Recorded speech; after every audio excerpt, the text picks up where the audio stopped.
You're on the Six Screens Telenetwork, earning the reputation of giving all the right ingredients, uninhibited, in exposing the hard, cold facts about the Watchtower Society. Disney.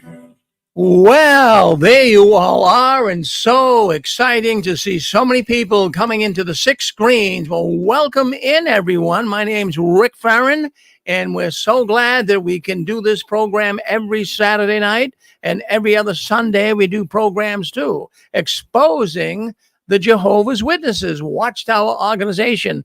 Friends, we have to say this, that the Watchtower is one of the most dangerous, destructive cults there is in the world. And we have numerous Jehovah's Witnesses, or I should say ex-Jehovah's Witnesses, that call into our program. So if you never listened to our programming here on the Six Screens, and you're a former Jehovah's Witness, or you're just interested in the Jehovah's Witness movement and all of the negative information that's coming across the internet, well, this is the place to listen to it. And we're so happy that we have a number of people that have programs on here that are former Jehovah's Witnesses, including this woman coming on next. She hosts this program. It's called Touched by the Tentacles of the Watchtower. Her name is Anne Marie, and we're looking so forward to a program tonight. So hello, Anne Marie. Hello, my faithful brother Rick. How are you and Susan doing this day? Well, again, I have to say we're doing very good. I'm not complaining one bit. We got a rainy day up here in Boston. But one thing I'll tell you about New England, now tomorrow is going to be the first day of fall. And whenever we go into another season, you see a marked difference. Now, it's like in the 50s today. Yeah, it really changes quick up here. It goes from one season to the other. Very distinct. I'm sorry? Hello? Can you hear me? Can Anne-Marie hear me? Let's see if Anne-Marie can hear me. Hello, Anne-Marie? Well, I'm not sure. I'm not sure what's going on. Let's see. Hello, Anne-Marie? Yes. Hello? I'm not sure what's happening here, but anyways, Ken, I know you're on 906. Ken, just speak up. Make sure I can hear you. Make sure we haven't been disconnected here. Hello, Ken? Huh. Wow, we're not getting people coming through here on our sound for some reason. I'm having trouble getting on. Can you hear me? I can hear you, Anne-Marie. Yep. Can you hear me, Anne-Marie? I'm not sure what's happening here. If someone wants to speak up on our telephone line, 717, why don't you see if we can hear you? Rick, can you hear me on this phone? Yes, I can. Yeah.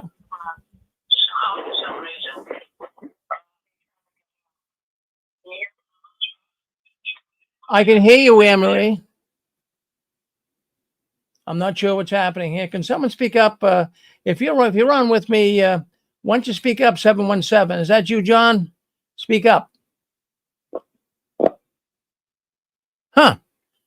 Well, let me dial out, friends. Just hold on here, and we'll get Anne-Marie on with us. I'm going to dial out and then dial back in again. So let's try that. Let's see if that works. Hold on one second. We'll be right with us. Yeah, what happens here, folks, is we're on telephone line. We got Anne-Marie coming in via the telephone line. So just give her a couple of seconds. She'll be in with us, and we'll get the technical issues here straightened out. So let's see if we can't do that now. For some reason, well, I don't know. Sometimes everything was working so well until we started ready to go. So what's here? All right, let's dial conference call number. Well, we have a telephone line, folks, that comes in here. And at times, most of the time it works perfect. Sometimes it doesn't. All right, give us a second here. Thank you. There are. All right, so give us a second. In the conference. Recording did not start. We'll see what happens here. See if we get the connection here now. Please log in and delete recordings or purchase more storage from your account. All participants are muted and they can unmute themselves. All right, Anne Marie, can you hear me now? Anne Marie, can you hear me now? Hello, Anne Marie. Huh. For some reason, we can't seem to. All participants are muted and they can unmute themselves. 1, 2, 3, testing. Sorry, folks, for those listening on YouTube here. We do have a little problem with the sound on the 6 screens here tonight. But can anyone, Ken up in Michigan, can you hear me? Yes. All right, Ken, that's good. Yes, I heard you the first time, but then I got cut off here. All right. An incoming call. All right, And, so you can hear me. I can hear you good now. Yep. So, anyways, that's Ken up in Michigan. I hear you okay here, but Anne Marie is not in. So all right. Well, let's see what's happened. Hello, Anne Marie. You on with us? Hello, Anne Marie. Well, I'm not sure what's going on with Anne Marie, but we'll get her on here shortly. We'll see what's. Hello, Anne Marie. Hello, Anne Marie. Huh? That is crazy. She's not able. She has some phone problems. It's the phone line seem to be working, but she's the host of the program, so we're gonna try to get her on. I'm not sure why or what is happening, but it happens, friends. When you're doing live programs, it happens on. I'm here, Anne Marie. Can you hear me? Rick, every time I got anything through, it was delayed by like 3 minutes. I apologize. That's all right, no problem. So you can hear me good now, right? Can you hear me? Yes, I am so sorry. All right, don't worry about it. No, we got the people. They're looking forward to the program. We got a number of people listening in right now. So anything, just don't worry. Just take a nice deep breath, and sometimes it can get very it can create some anxiety when you're doing live programs. That's the nature of the business. But don't worry. I mean, sometimes it's technical issues and not a big issue. So, anyways, Anne Marie, what will you be talking about tonight? Well, I wanted to talk about fear. Our theme today is fear. And how many ways does fear affect us? Yeah, well, no doubt. I mean, if you've been involved with the Watchtower, you're always going to have some fear. I think we still carry that even after we left the Watchtower. They instilled so much in us. Well, I'm looking forward to see what you have to say about it. Really, really am. So I'm going to turn it over to you, Anne Marie, and you can do it. I'm here if you need me. Well, thank you, my brother. I want to welcome everyone into today's show, 6 Screen Saturday. Today is September 21st, 2024. Who knew we'd still be here, right? And the subject today is fear. How many ways does fear really affect us? I wanted to know, Rick, if you have anything to share. I always enjoy our little time together when we're introducing the weekend on the show of Touched by the Tentacles. Is there anything on your mind besides how crazy things can get sometimes? Well, what it would be, I mean, fear is a subject that can you can put a lot of legs on it. Some people who are in the Jehovah's Witness religion, of course, they feared the elders. They feared the circuit overseer. They feared. Well, I didn't fear men per se, but I feared Jehovah. I didn't want to do anything that would get Jehovah upset with me. I could live with an elder being upset. I could live with a circuit overseer counseling you. But, my fear really was fearing Jehovah. But that's an unhealthy fear. When one becomes a real Christian, you don't really fear God the same way that you felt like fearing God on the Watchtower. It's altogether different, Anne Marie. God doesn't want you to be fearful of him in an unhealthy way. He's like our Father. We didn't really fear our Father, but we knew that if we disappointed him, he would get a little upset with us. In a healthy way, we deserve to be reproved, so to speak. But the witnesses take it too far, too far. Yep. You know, that's such a good point. I used to live with the idea that God was watching me every minute of every day and night, and I could never relax, never. And I didn't fear him in a bad way. I was just always cognizant Jehovah's watching. Is he pleased with how I did this, how I answered that, how I handled this? All the time, all the time.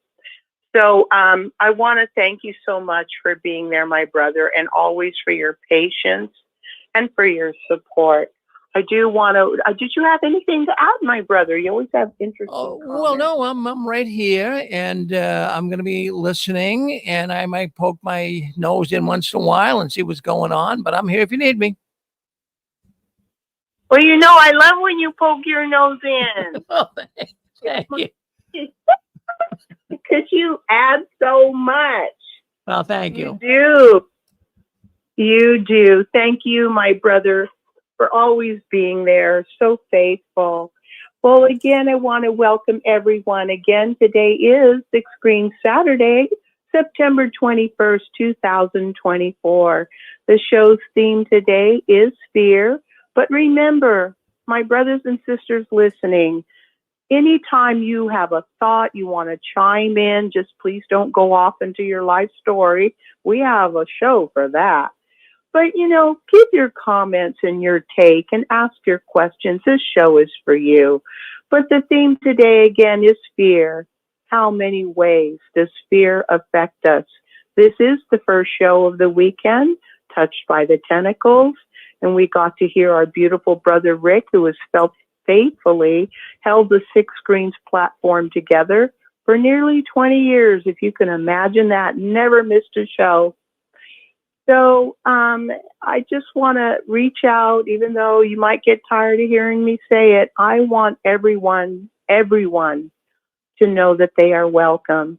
I'm speaking of the PIMQs who are still in the Watchtower struggling. PIMQs are those who are physically in the Watchtower, faithful to the Watchtower, believing the Watchtower, but mentally they're questioning. And Lord knows there are many things to question.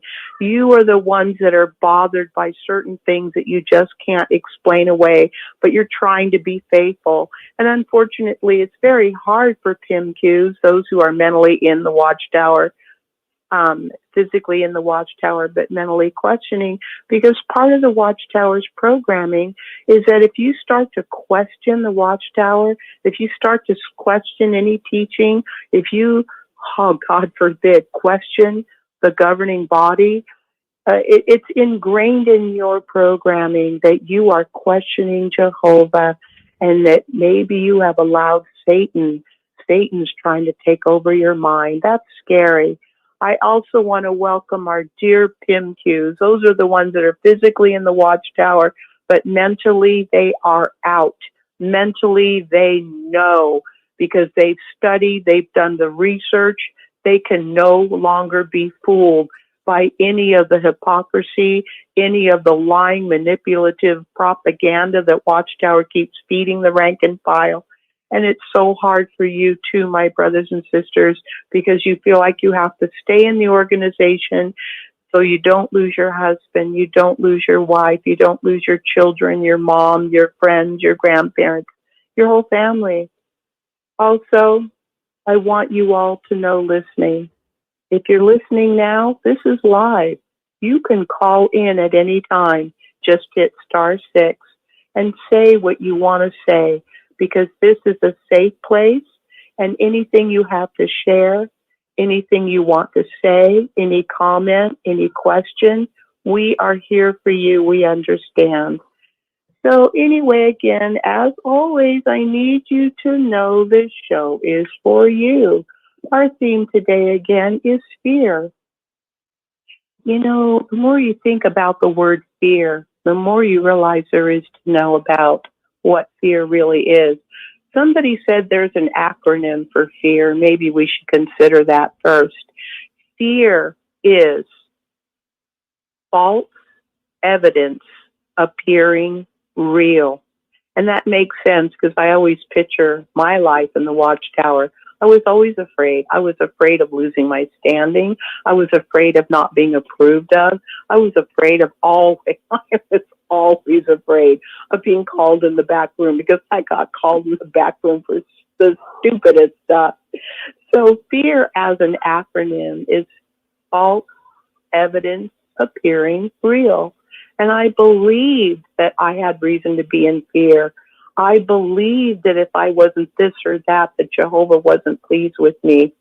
I looked up in my old school dictionary, Funk and Wagnall's 1966 Standard College Dictionary, not just on Google. I wanted to go old school and see what the old school hardbound copy dictionary said about fear. I found some interesting things. Fear either shuts you down or it wakes you up. Imagine being in the Watchtower. What is the one thing that keeps you shut down, that keeps your head hung down, that keeps you saying, well, we have to rely on Jehovah. Well, Satan's trying to get us to leave Jehovah's organization. Well, I can't leave because if I leave, I'll lose everything. And I don't want to go into that Satan's world. It's so wicked. And, I just have to keep plodding along and let Jehovah take care of whatever's wrong. So fear shuts down most people. It takes some kind of courage, some kind of strength of character to be able to do what you know you need to do in order and in spite of the fear, despite the fear, to be able to rise above and to do what you know in your heart is right anyway, just like Susan and his first wife Inez did. They rose above the fear to do what was right in spite of the fear and despite the fear. The dictionary says that anybody want to pop in at any time, this show is for you. 6, *6. Go ahead if you have a comment. Yeah, Anne Marie, can you hear me? I sure can. Who's this? Okay, thanks for taking my call. This is Ken from Michigan, as usual.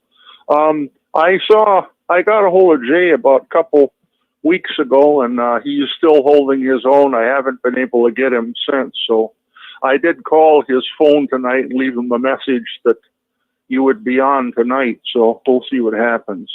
But now, going back to the subject matter and so forth, they actually, all the churches, including the Watchtower Society, take and blow that Jewish Torah scripture out of proportion. The fear of the Lord is beginning of wisdom, or something like that. It's in the book of Proverbs. And the true definition of that word is respect. The true definition, or the true translation, ought to be respect and reverence for the Lord is the beginning of wisdom. It's what it should be. But it isn't, so they... and it's probably a case of Old English translation, too, and so forth. And yeah, they take and they blow that out of proportion and all that, and they try to say they have the authority to turn you over to Satan and everything like that, and tell you everything. I have a question a lot of times, and I wish they'd answer that, but they'll never will. I wonder how they know so much about Satan and his power and everything like that. Are they good neighbors or good friends or what? That kind of amazes me and all that, because the religious practices that I have and everything like that, I don't worry about Satan, the devil, doing anything to me and so forth. And so, yeah, that's really strange and all that. They talk so much about Satan, the devil, talk about how you have to shake in your boots about so much and everything like that and so forth. But on the flip side of the coin, your religious experience ought to be something that's, makes you happy and promotes your mental health and makes you feel good and makes you feel better and so forth. It shouldn't put you down and out or cause you to commit suicide or things like that. But in the Watchtower Society, that stuff goes on all the time. So I guess it's just time to keep on. We need to keep on trying to expose that cult for what they really are. Well said, my brother. Very well said. And thank you for always contributing your thoughts. I appreciate that, Ken. Okay, yeah, you're very welcome. We'll continue as long as I'm this side of the grass here. I'm going to keep on doing it. Okay. Well, I Yeah. wanted to point out the definition from, like I said, the old school dictionary, the Funk and Wagnall Standard College Dictionary. Under fear, the first definition is an agitated feeling aroused by awareness of actual or threatening danger. Now, picture being in the Watchtower. It is being able to be very aware of trouble. It also includes the word dread or terror. The second definition is an uneasy feeling that something may happen contrary to one's desire. Like you go into the Watchtower and you want to believe you're in a spiritual paradise, and hi, Brother Ken, hi, Brother Wilson, hi, Sister Bookbag. Everybody loves everybody, but you just have that uneasy feeling that something may happen contrary to what you really want to happen, because you want to believe you're in that spiritual paradise. Point number 4 of the definition of fear is a continuing state or attitude of fright, being frightened, a continuing state of dread, or a continuing state of alarmed concern. And that means basically to be living in fear. The possibility that something dreaded or unwanted may occur. That's an awful feeling I know I lived with. Now, regarding dread, which is part of the definition of fear, dread is the fear of future events that suggest helplessness, inactivity, like there's nothing you can do about it, like you can't just leave. It's the approach of something that cannot be avoided or changed. It's like you feel it coming, you fear it's going to come, and you feel like it can't be avoided and you can't change it. Now, terror, which is extreme fear, may render a person unable to act. How many people wanted to leave the Watchtower no matter how miserable they were, but the fear kept them in? Now, some of the effects of fear can interrupt the processes of our own mind, our brain. It literally can interrupt the way our brains process. So the way our brain allows us to regulate emotions, fear kind of screws that up. Now, this impacts our ability to think. It affects our decision-making ability in negative ways, leaving us susceptible to intense emotions. Is it any wonder that so many in the Watchtower have had nervous breakdowns, got into drugs or alcohol, ended up having affairs, ended up doing things on the side that we were never supposed to do, because it just screws you up? Fear is an emotion that is triggered by a perceived threat. Would anybody like to comment, member, at any time? You can hit *6. Any comments? Yes, Anne-Marie. Yeah. Go ahead, whoever that is. Hello? Hello? Yeah, this is it. I'm sorry. You go ahead. I'll wait. What's your name, brother? Sister? Yeah, it's This Dick is Borgie. our brother. Yes. Okay, am I on? I hope you are, because I can hear Okay, you. sounds good. Sounds good to me. Enjoying your intro to your program. Oh, This is something that needs to be really talked about a whole lot more, in my opinion.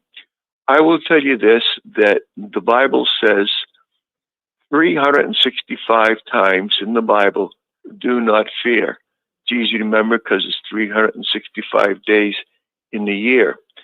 The Watchtower is full of fear. They introduce fear in buckets to the unexpected sheep. And, I can remember showing my 5-year-old, the children's book, or even the Paradise Earth book, where it shows kids falling into the crack of the earth and dying, and flame coming down from the sky, and people getting killed. And it's really gruesome for a 5 or 6-year-old. I showed it to my kids, and I thought, well, you know what? This is Jehovah's organization. This is the children's book. And even though it's tough pill to swallow, I got to show it to them. And I did. And it just causes fear and anxiety. What fear causes is hypervigilance. And after hypervigilance, you go into nervousness and insomnia. You just can't sleep. And you go into depression. And that depression shows itself in drug addiction, alcoholism, smacking the wife, or doing violent things. Nervousness causes anxiety. And I learned this when I was going through PTSD. You can be in a combat zone, but not in combat. But you have the stress that any minute something could happen. Most times it doesn't. A few times it does. But you're always in that fearful state. Nobody smiles. Nobody laughs. Nobody tells jokes. You keep your powder dry, as they say, and you keep your weapons on you, and you're always looking in the bushes for someone to try to ambush you or shoot you. And this is what the Watchtower is really infamous at. Scaring people, Armageddon, because they don't want people to leave. They want to still support the Kingdom Hall financially. They want them to go on quick bills, and they want them, particularly when they die, to leave their homes to the Watchtower so they can get filthy, filthy rich. It's a really despicable organization, and it's certainly controlled by Satan. Thank you, Anne-Marie. Well, thank you, Brother Dick. I have a list of what are we actually afraid of. And if anybody can think of something that we were afraid of in Watchtower, maybe we're afraid of now. I'm thinking how I was afraid in Watchtower, but I have a list here. And at any time, please break in. Now, there was a sweet sister that let you go first, Dick. Sister, are you still there? We'd love to hear your thoughts. Yes, that was me. Am I on? You're on, but I don't know your name. Okay. Hi, Sister Anne-Marie. My name is Shannon, and I've been listening. Hello. Hi. I've been listening to you for about a year, and before I begin my comment, I just want to say how much I love your voice, and your lovely thumbnail that you have on your website. It's really pretty. Was that taken while you were a witness? No, that was taken in 2001. Rick put that up. Shannon, is this your beautiful? Yes, it is. Yeah. Well, welcome, Shannon. What's on your mind? Well, your theme about fear today is so relevant. I've been thinking about fear for a very long time. I was more or less raised as a Jehovah's Witness, and I remember it from my earliest childhood. My father became a witness first, and then my mother, and so he used to take me to meetings, and I just have these vague memories. And I remember one of the first things listening, about fear was, being told to pay attention. When I started to fidget, I'm just a little kid, right? And my dad would bark at me under his breath, pay attention, And so that was like my first encounter with that kind of thing. And just remembering the fear growing up, looking at those pictures like the other gentleman on the previous call said about the pictures of Armageddon and people being killed by God and being told that's going to happen to you if you don't go out in service. And just this constant feed of fear. And I've just lately just realized, my father became an elder and a very well-loved and respected one, but looking back, I feel that that was that fear, that constant hypervigilance, and making sure his family all was, all in lockstep with him. That fear of being dismissed from his eldership if we all were not in lockstep, and it was because of this fear that I was not sent to school after I graduated from high school. I wanted so badly to go to college, and I realized just recently that is because when if an elder sends his kid to college or university, he can't talk about it from the podium, right? He can't condemn it, and he's got a kid in university. He looks like a hypocrite, and so they'll be dismissed. Yeah. So I did not know that. Of course, I wasn't told that. I couldn't be told, well, we can't send you to school because your dad will lose his elder position. But I just realized, all because of fear of what people would say and do and think, that you don't, do, what you're supposed to do as a parent. I mean, I'm not saying, we were taken very good care of physically. I have no complaints about that, but our minds and our, souls were not taken care of because of this fear. So, and I also feel that this fear, this constant fear in the organization also led to his, kind of untimely death, really, because he was an anxious person. And, he died relatively young, and I really feel that it was the stress of all that fear. So, it's definitely a fear-based religion. And, no doubt. Yeah, and one thing I've been able to do, actually, I'm so happy about this. I know you're going to understand, but last year I was able to complete my BA at university. So, I kind of congratulations. Yeah, thank you.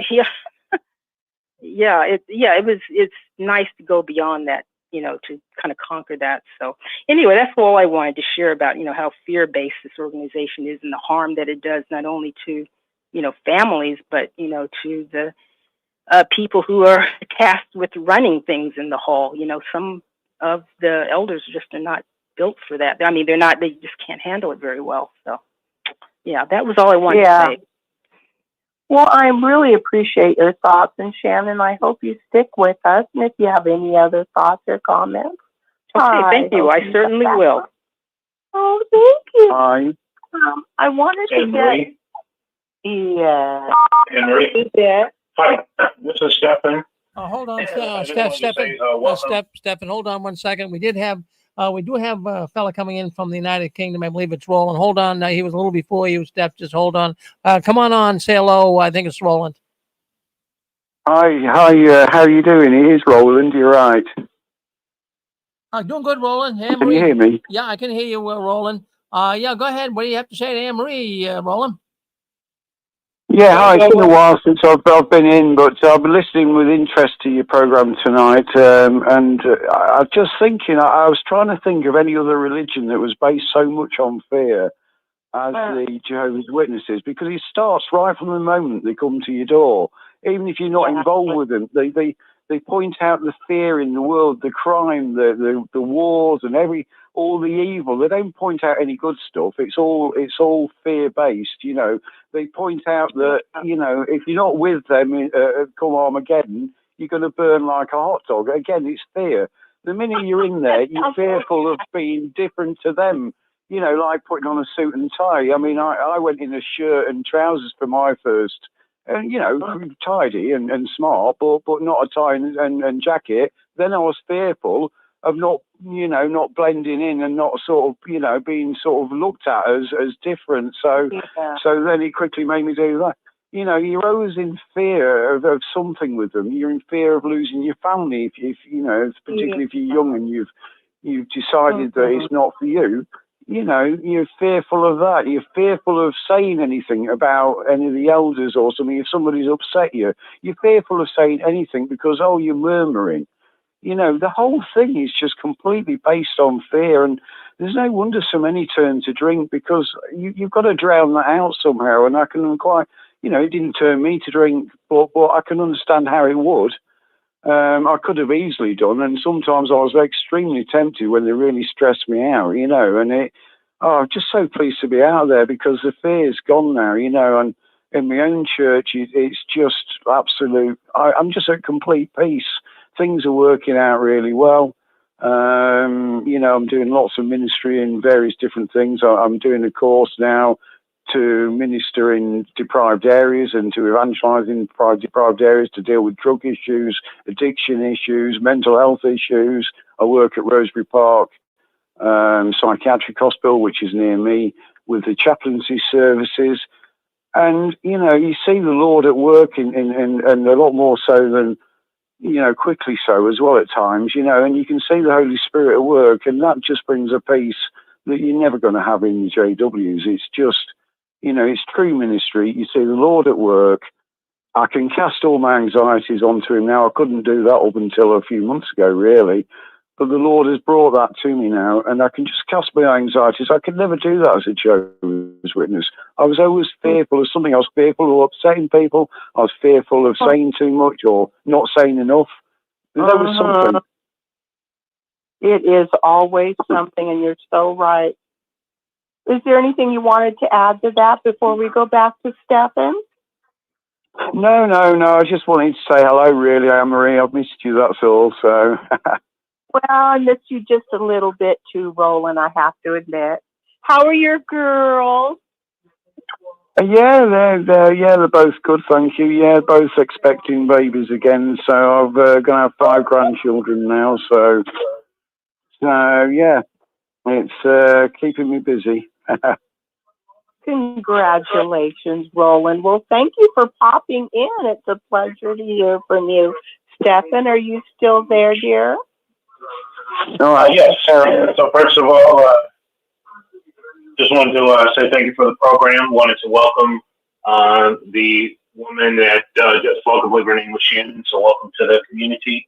And I just want to say, with respect to fear, I remember many times growing up, not wanting to go to the meeting, just being tired, just being mentally tired, didn't want to go. Yeah. And the fear that they would inspire is that you have to be at all the meetings because there may be some important announcement, maybe something about Armageddon, and you're not going to know what to do, where you're supposed to go and meet up or whatever the case may be, because you didn't go to the meeting. So leading an exemplary life, that wasn't enough. Studying for your meeting, that wasn't enough. You had to be there, because if you're not there, you might miss some announcement about something, and it could cost you your life. I can't tell you how many times I used to hear that. So that's another way that they would inspire fear. That is so ugly and manipulative in such an evil way. And they even pull that on the children. On the children. And here's the funny thing. I'm 57 years old. So you figure in 40-something years of being an active witness, I never heard one announcement about anything having to do with Armageddon. So it was just all lies. Thanks, Anne-Marie. Well, thank you, Stefan, so very much. Is anybody waiting to comment or share a thought or have a question before I continue? Yeah, Anne-Marie, I got another thought that I'd just like to put across to the audience.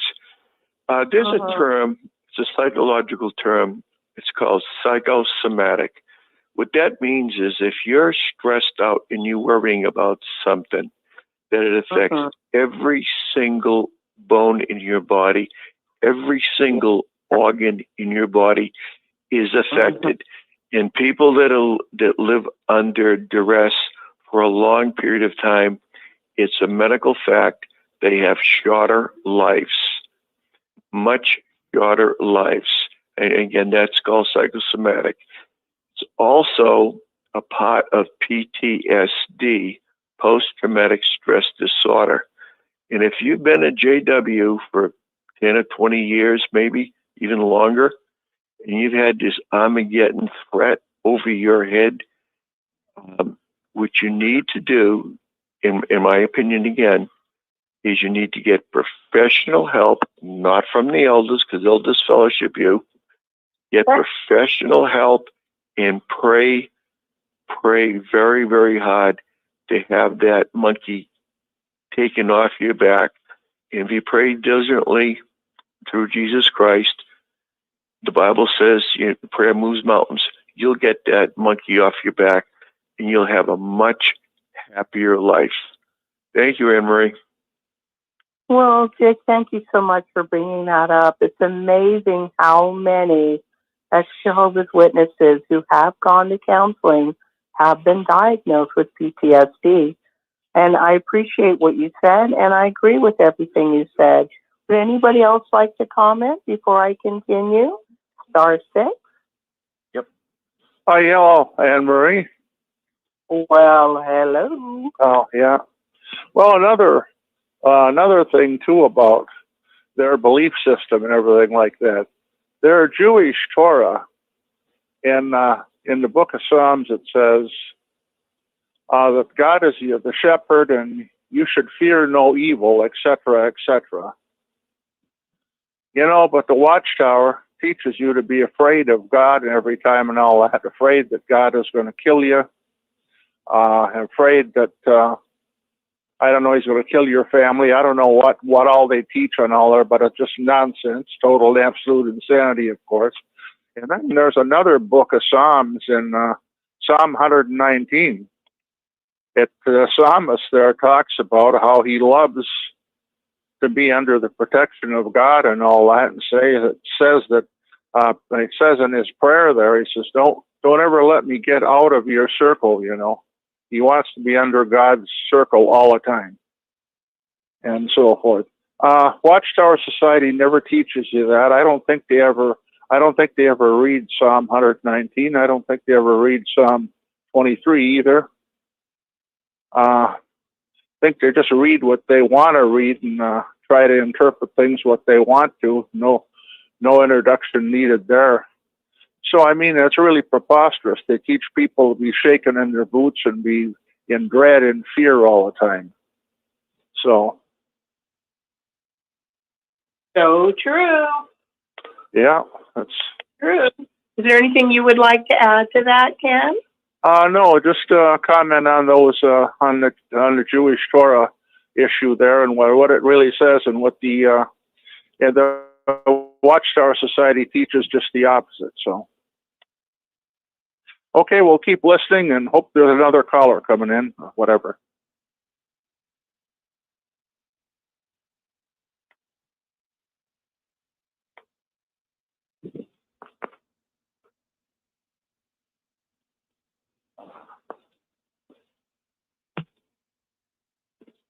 Are you on there with us, Anne Marie? Well, as Rick found at the control panel, it seems like we might have lost Anne Marie. I'm not sure what happened to her. Let's see if we can't find out here. Active speakers. Okay, I'm not sure where Anne Marie went, but she was having some phone problems. But anyways, it's good to hear so many people calling in tonight. We got a lot of people listening in on different platforms that we're broadcasting on. Are you back with us, Anne Marie? Is Anne Marie back with us? No, the telephone she had tonight evidently was giving her some trouble. Let me check the phone lines here and see if she's on with us. But yeah, what happens here from time to time, because we're doing a live program, friends, things can get a little troubling.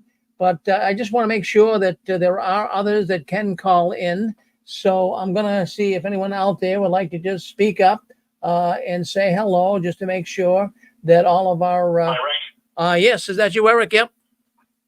Yeah. I can hear you. Yeah, I guess it's on Anne Marie's line. I just couldn't tell, but thank you, Eric, for letting me know. So I guess Anne Marie's having some trouble with the phone, but let's give her a few minutes and let's bring him back in. My name is Rick Farron, and I'm glad that you're on with us tonight. Anne Marie has been talking about fear, and obviously that's something. That is something that a lot of people do feel when they're in the Watchtower, and even when they get out of the Watchtower. Many people, even ex-Jehovah's Witnesses, probably feeling fear still. We have a lot of residual emotions and feelings that are left over when we leave the Watchtower. And I have to tell you, I experienced it too, as I told Anne Marie at the onset of her program. I didn't really fear man. I didn't fear elders, circuit overseers when I was in. I feared God and Jehovah, as they would say. And, that was my fear, that I would displease him, because, the God of the Watchtower, Jehovah, they they paint him as a god of angry ways about doing business. They paint him as one who carries a big stick and whacks you every time you get out of line. That's not the real fear of God that we're supposed to have. We're supposed to have a healthy fear. I mean, we fear our parents, right? When we're little, that, we do something wrong, we might get spanked, but, they weren't waiting for every second to give us a good whack, right? So that's just how I feel when I left the Watchtower. But I'm getting over that now. At least I don't fear God like I used to when I was in the Watchtower. If anyone had any thoughts on that, go ahead. You're on with us. It's *6. And come on, say hello. Yes, Steph. Yep. Yeah, I just had a thought. I think one of the things that we probably as witnesses were all afraid of, because that fear was implanted in us, and that was the fear of Armageddon. So if we didn't die in this system, then our fear was going to be, Armageddon. And how do you survive Armageddon? Well, you do everything that Watchtower tells you to do. So you're in all your meetings. You've got to be out in the ministry. You've got to be clean cut, wear your suit, do all of these things in order to survive Armageddon. And that, a lot of times that would be, people's thoughts. Well, I'm trying to survive Armageddon. I'm trying to get life. So that was another one of those things that that we were really fearful of. And it's kind of interesting. I was thinking about this the other day. A lot of the things that they always told us we needed to be doing to survive Armageddon, Watchtower doesn't even regard highly anymore, such as the ministry. We all know how that's been kind of deprecated. You don't have to report time. You don't need to be clean cut anymore. You don't have to wear a tie. All these things they used to drum into us were the things that we have to be doing to survive. They're just kind of thrown out with the water. So if anybody is still harboring this fear of Armageddon, read the Bible for yourself, read Revelation, and you'll see that Armageddon is nothing to be afraid of. Well, Stephen, I'm glad you brought that up. That's probably one of the biggest fears people have is Armageddon, right? Boy, that's a good thought. But there's so many fears people have in that crazy organization. Well, thank you for calling in from Chicago, Steph. Thank you very much. Always good to hear from you. Anne-Marie, I believe we do have you back with us. Anne-Marie, can you hear me? Absolutely. Thank you for taking over. I couldn't get my husband to get me back on the right screen. Did I catch you, Anne-Marie? Yes, you caught me. Hello. I thought I missed it. I just got in the door. Is this Wendy? Yes, it is. I told you I'd fly like hell, and I did. I raced like... So maybe they're still you on. Crazy woman. Hello. I am great. Just loving hearing your voice and our little talks that we had recently and getting back in touch with one another. And wow. Crazy. Wow. Listen to that last caller and yep, that's the fear of the biggest fear for me was getting pulled back into the room with the elders. The biggest fear for me was having nightmares that I had to go back. Yeah, we had a lot of fear. That scared me the most.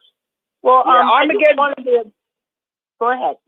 Go ahead. No, I don't have much time. I just wanted, I looked at my clock when I was driving. I'm like, oh gosh, maybe she'll still be on by the time I get home. But my goodness, it's so nice hearing you and hearing that you're still helping out the witnesses and helping them to see, the truth about the proof. So. Well, I'm always thinking about more than all of us have broken free from the Watchtower, even though many of us may not realize we still carry, a lot of us, that programming deep down. We are out. But there are so many struggling in the Watchtower. And that's, what Rick is reaching out for, telling the truth about the truth, giving them a safe place to listen to those who have made it out. And I was wanting to run down different things that we as Jehovah's Witnesses or those who have left, what we're afraid of.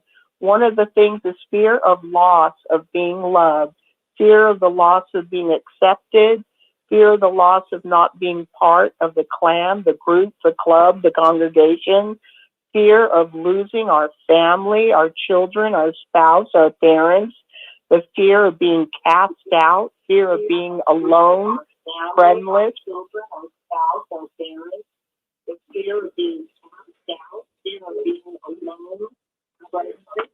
We're afraid of losing, being without our family. We're afraid that we don't matter. Because when you're alone, you feel like it doesn't matter if you're dead. Is there an echo, Jeff? I mean, Rick? What we got is we got a lot of people that are, I'm going to mute a few people here. We got a lot of people that are coming in, but they're not muted. So I'm going to mute them. I think they were getting in. They're listening to YouTube in the background. I think we're all set now. Yeah. Oh, thank you. So a lot of us. Go ahead, Emery. Huh. Did we lose Anne-Marie again? I don't know why that keeps happening. Let's see what's happening here with Anne-Marie. Well, I'm not sure, Anne-Marie. Are you on with us? Anne-Marie, well. Oh, I was muted. All right, go ahead. You're back on. Yeah. What happens when people leave their telephone line open and they have YouTube playing in the background? It picks up on what's being said like a couple of seconds later. Right. Yep. Okay, so when people are put out of the organization, they very often feel like they're nothing. Now we don't matter. We don't belong anywhere. They even have the fear of feeling like they're invisible. They're afraid that they have no place. They don't belong anywhere. And down deep, they fear, if I die, who would care? Who would mourn me? That's a terrible way to feel. And many people have felt that. I wanted to go on to the rest of my fear and my and when I was investigating about fear and how it affects us. When people live in constant fear, and I'm picturing being in the Watchtower struggling so hard to be a good witness. When people live in constant fear, they can experience negative impacts on all areas of their lives. And we've already read earlier that it literally can affect your brain, how you think, how you perceive things. It can affect how you make choices. And it can even cause you to be incapacitated from living in fear. Fear can also affect your memory. I didn't know that. Fear can impair the formation of long-term memory and cause damage to certain parts of the brain. Who knew that living in constant fear and anxiety could cause certain parts of the brain to be damaged? This can make it more difficult to regulate fear, and it can leave a person anxious most of the time. To someone living in constant fear, the world looks scary, and their memories simply confirm that the world is a scary place. Boy, we fit right into that Watchtower cult programming, don't we? Long-term fear causes, not may cause, long-term fear causes fatigue and depression, and as our brother Dick Borgie brought out, it causes PTSD, which is post-traumatic stress disorder, and chronic anxiety. It means anxiety you just can't get rid of. When a person is held under fear of a threat, their rational and higher cognitive capacities shut down. Can you imagine that? When a person is held under fear of a threat, their rational and higher cognitive capabilities shut down, making easily manipulable by anyone that promises safety from the very threat that they're so afraid of. How interesting to present the threat to the prospective convert to the Watchtower. Oh, all these things are going to happen, but if you come to Jehovah's organization, so that you have this horrible threat of all these horrible things, but if you're in the right place and listen to the right people, you're going to be okay. Lastly, just wanted to go over the threats. The threat, I think I did all of them. We did that. All of the different threats that we live under. And remember that fear is simply false evidence appearing real. You can get away to live your authentic life. You can ask yourself, am I living my authentic life, or am I living a life that someone else has told me I have to live? Is fear playing a part in living the life prescribed for you from someone else and not living your life? When you are without fear, you are going to live your life come hell or high water. So it takes a lot of strength and courage, and I do believe that those who cannot manage to come fully out of the Watchtower, it's a very powerful cult. A lot of us were blessed enough to somehow find our way, crawl our way. We're out, no matter what we suffer, no matter how bad the shunning is, no matter how much ugly they say about us, no matter how much Watchtower demonizes us, we are free. And we are here to tell the truth, to listen to one another, support one another, validate one another. And we can pray for our lost brothers and sisters. It really, to me, keeps me going. If anybody would like to add any thoughts, please feel free to hit *6. Say whatever's on your mind. Please. Hey, Anne-Marie. Well, this sounds familiar. It's Eric. How you doing, hon? This is my brother Eric. Thank you. How are you and Desiree? Yeah, I'm doing all right. I was gonna add that, and I feel bad for my audience that hears me say this all the time, but when Yoda says that it's fear leads to anger, anger leads to hate, hate leads to suffering, I kind of tied that in with Jehovah's Witnesses. What do they fear as a whole? I would say death, in my own personal opinion, because even my father told me that's what he fears, and not that he's what everyone else fears, but it's true. They all fear not making paradise. And then the anger turns into, or the fear turns into anger when they're forced to sacrifice their life and not live an authentic life, and the rest of the world gets to. And then there's that anger. Then the anger turns to hatred against any Jehovah's Witness that leaves. And that hatred is because of the way, the fellowshipping arrangement is hatred. It's the opposite of love. So, you have that, and then the suffering happens because when that hatred of our parents or our kids shunning us, the suffering happens after that. The consequences, there's suicides, there is so much that can go wrong, the division of families, there is so much badness that comes from fear. Not having a healthy control of fear. We can be afraid of crossing the street, making sure, not like deathly afraid, but like having an appropriate fear of just looking both ways, simple little things in life. But the witnesses their whole religion is based on fear, like it's been talked through earlier. And I think that it's such a powerful controlling mechanism. And a governing body member helper actually said that fear is, you can control people with fear. And I just found it amazing that they would admit to that. They always seem to self-project. Thanks, Anne-Marie. Well, Eric, I want to thank you so much. And it's a good time to reiterate what I learned in the dictionary, that fear literally can interrupt the processings in our brains. This literally affects us physically in how our brain is able to process. It affects our brains be able to process and allowing us to regulate emotions.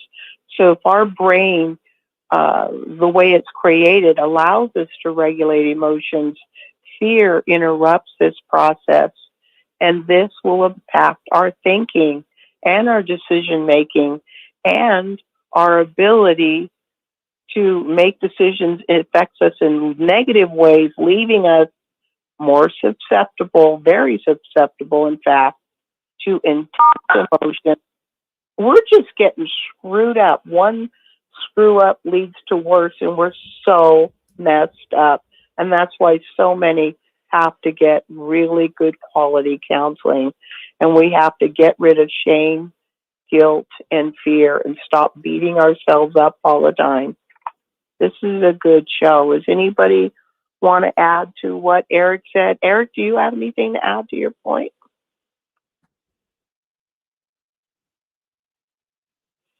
Anybody have any comment? Sorry, I was muted. No, I'm done, Anne Marie. Thank you for having me on. Love you, sweetie. Have a good night. I love you too, Eric. Thank you so much. Please tell Debbie. Hey, Marie. Hello.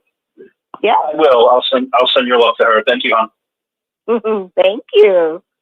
Who's this calling? Sorry, I didn't mean to cut in. This is Stephanie again. There's always a little bit of lag, so sometimes I start talking before I realize that you hadn't finished yet. I was thinking along Eric's thought in your last words, there's also the obligation. A lot of people, have become witnesses or stayed witnesses because they feel obliged, because their parents raised them that way, and their parents said that this was the truth, and they just feel this obligation. I was thinking about Prince.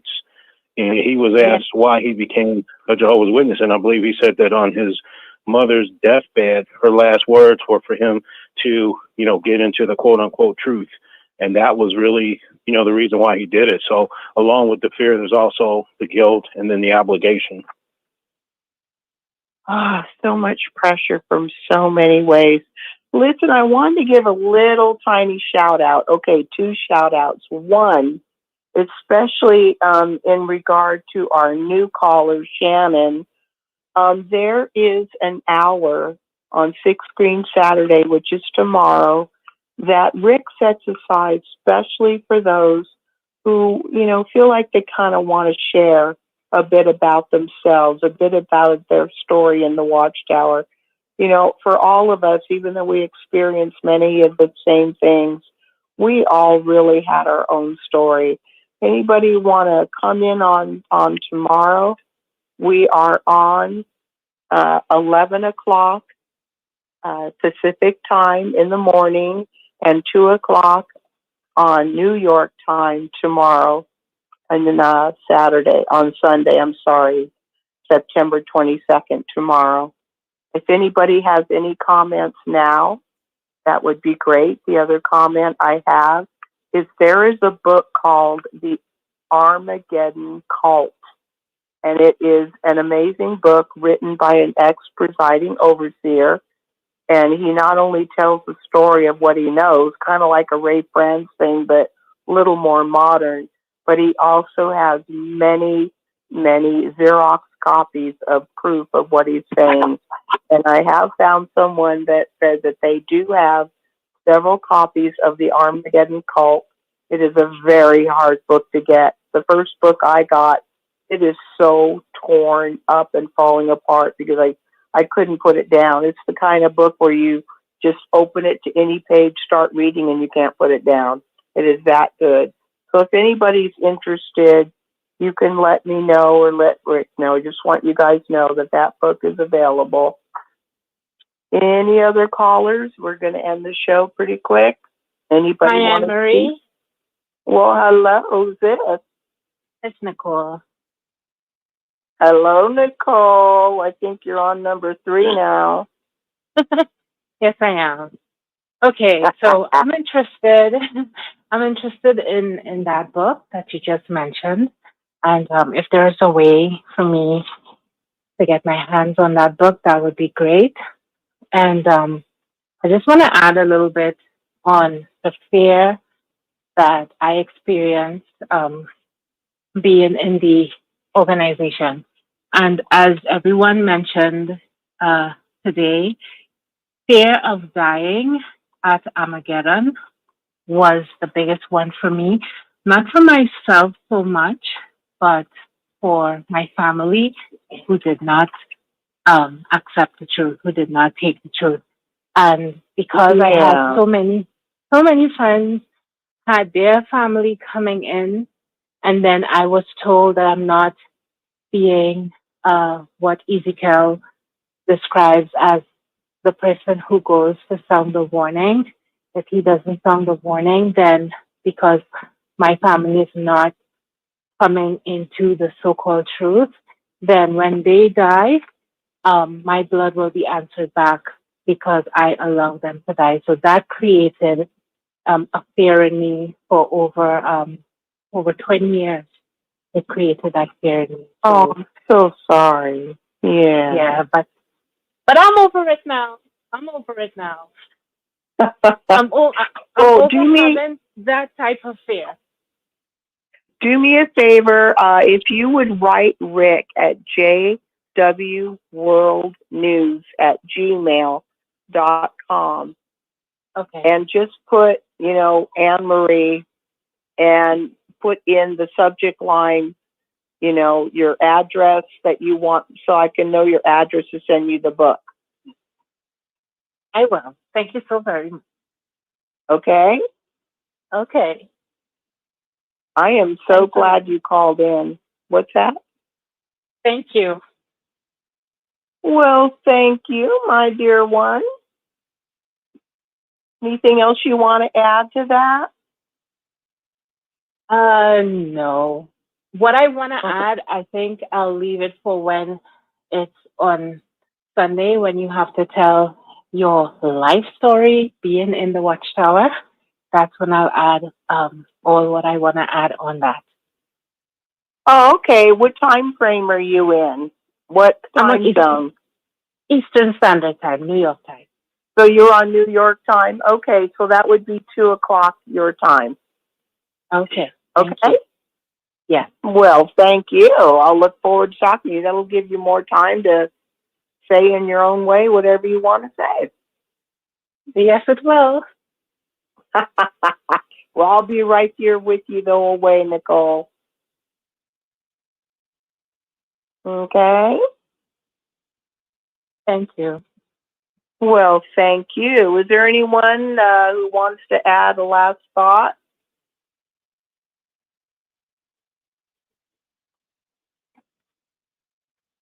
Okay, Rick, I lost track of time. Are we time to wrap it up? Brother Rick? Yeah, right here, Anne Marie. You've got to go on another 10 minutes if you would. Hey, Anne Marie. Yeah, go ahead. I figure I'd give you 2 more seconds. I'm headed out to go unpack some things. I'll have to unpack all those books as we discussed. But I'm just thrilled that you guys are on this subject, because this is seriously what needs to be talked about, so that people can get over that fear of an organization that is not of God. It is a man. It was created by a man, and we all know the story, and the Armageddon cult book lays it out probably better than all the other books I've ever read.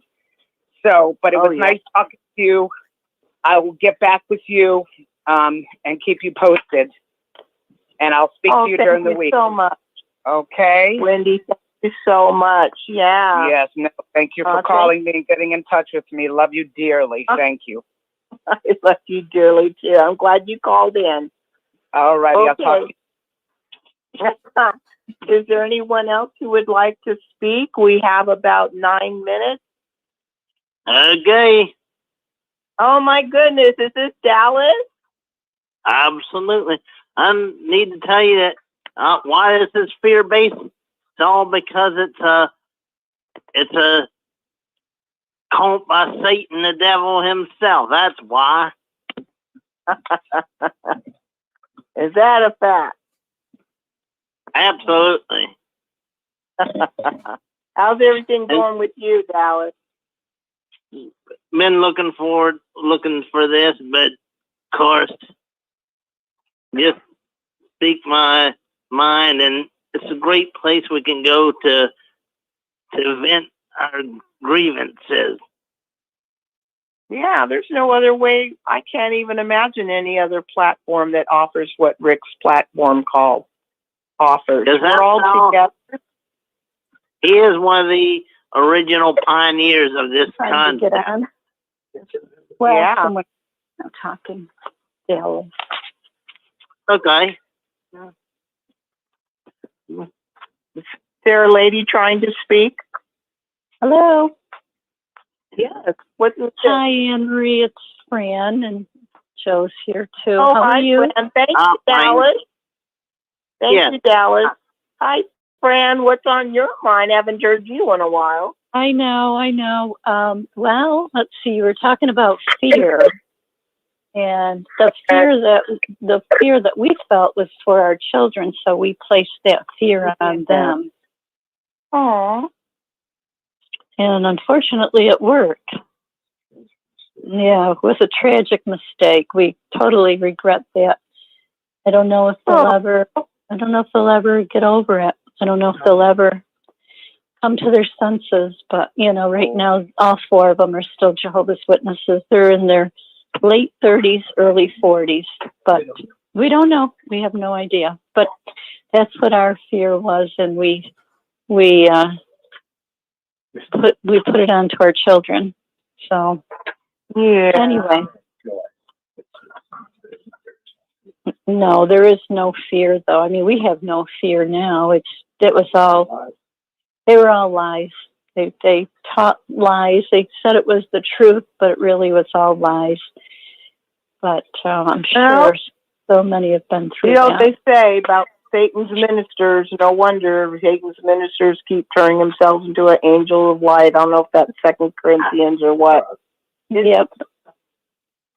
It's all a big scam, and it's scary, and it's sick, and it's disgusting. What are you going to do? But we woke up, Fran. We woke up. We woke up, and we tell people all the time. Matter of fact, today we went to, they were having a big Harbor Fest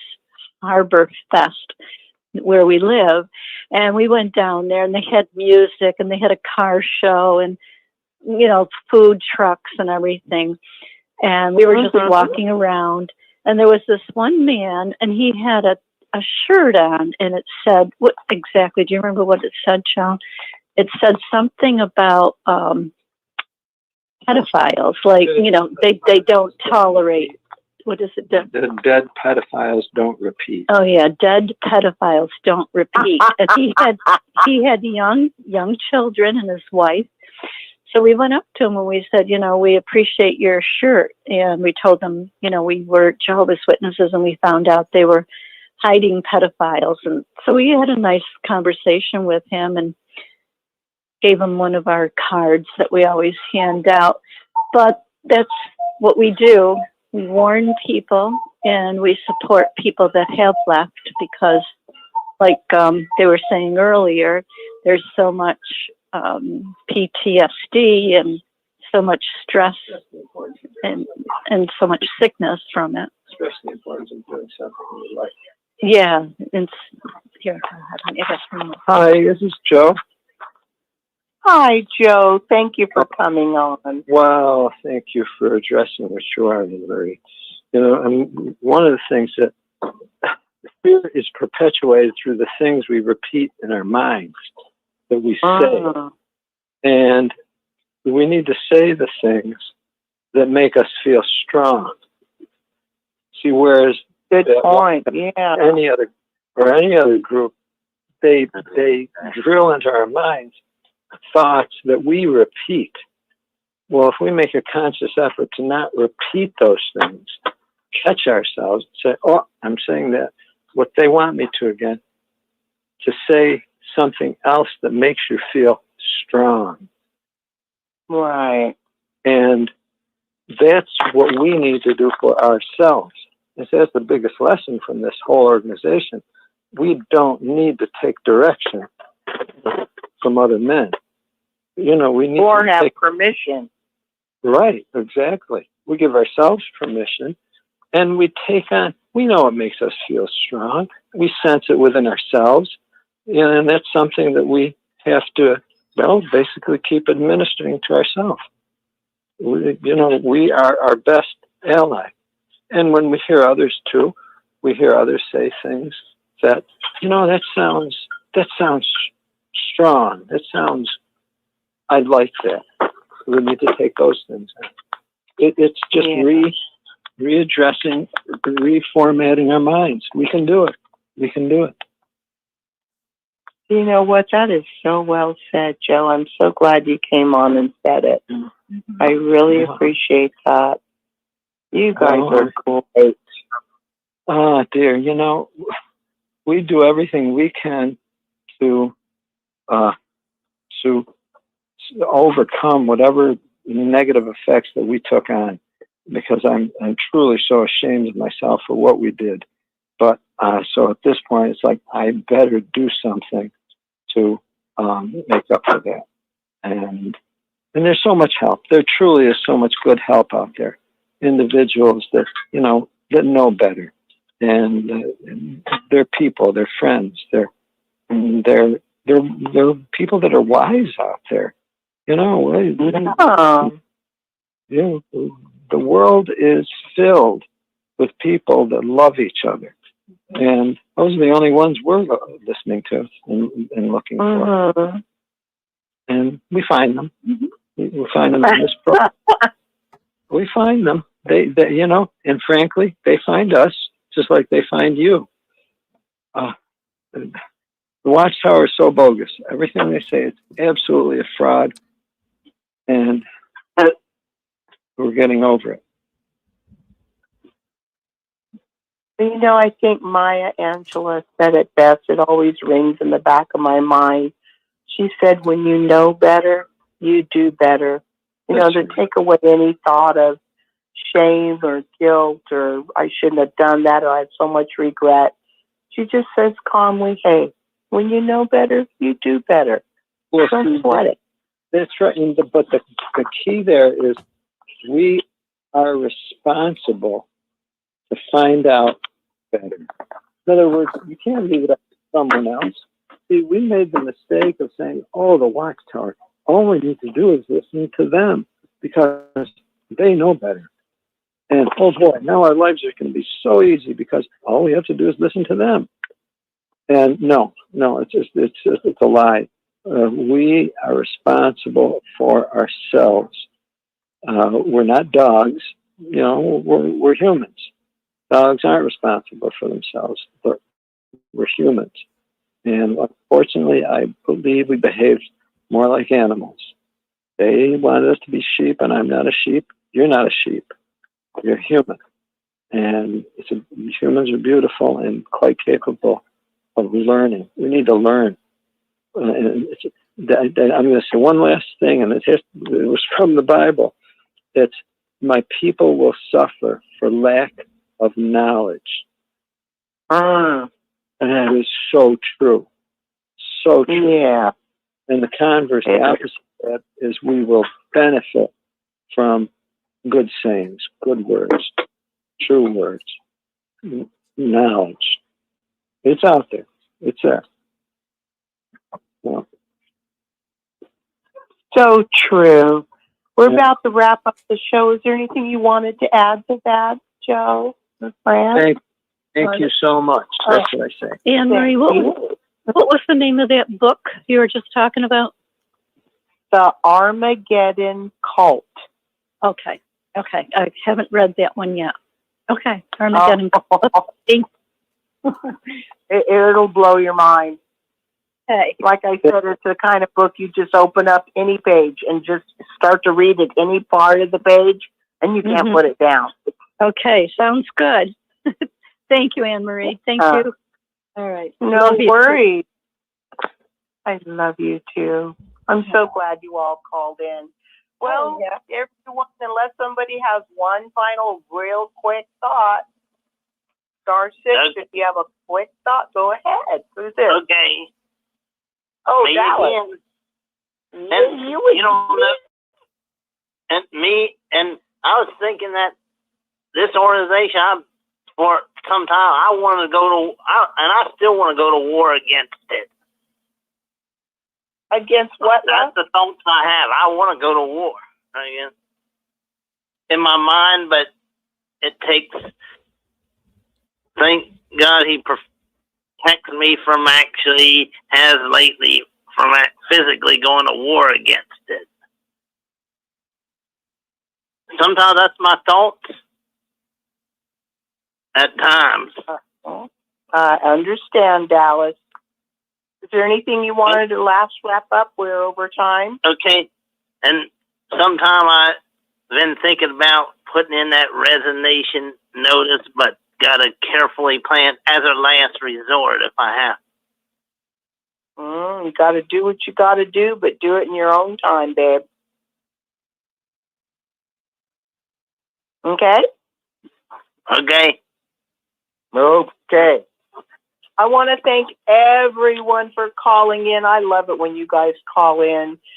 Today is September 21st, 2024. This is Touched by the Tentacles of the Watchtower.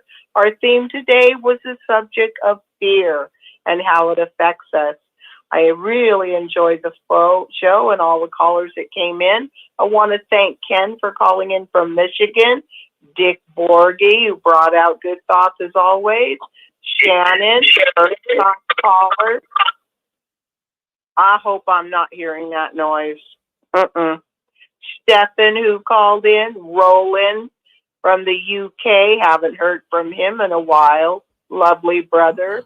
Our sister Wendy, our brother Eric, our sister Nicole, who called in for the third time today. Yay! And she wants the Armageddon cult book, and she might come on tomorrow, Six Screen Sunday, to tell her story of being in the Watchtower. I want to also thank you, Dallas. Thank you so much, Fran. And Joe, thank you for your wonderful, lovely thoughts. I hope you all have a great weekend. We need to end the show. We need to go to our brother Rick and JW World News. Rick? Well, hello, Anne-Marie. Boy, I have to tell you, we have got a rockin' awesome night here tonight. We have got a lot of people coming in. More and more people are leaving the Watchtower. And I got news for you. This is where they come to talk in real time. So you got a lot of people calling in. We couldn't even get to all the people, and we had a full computer screen of people calling into the six screens tonight. So as Anne-Marie said, we want to thank all those people that do it, because I'm going to tell you this. When you folks call in, you are having such a big impact on people who are getting ready to leave the Watchtower, people who have already left. See, we all love to have company.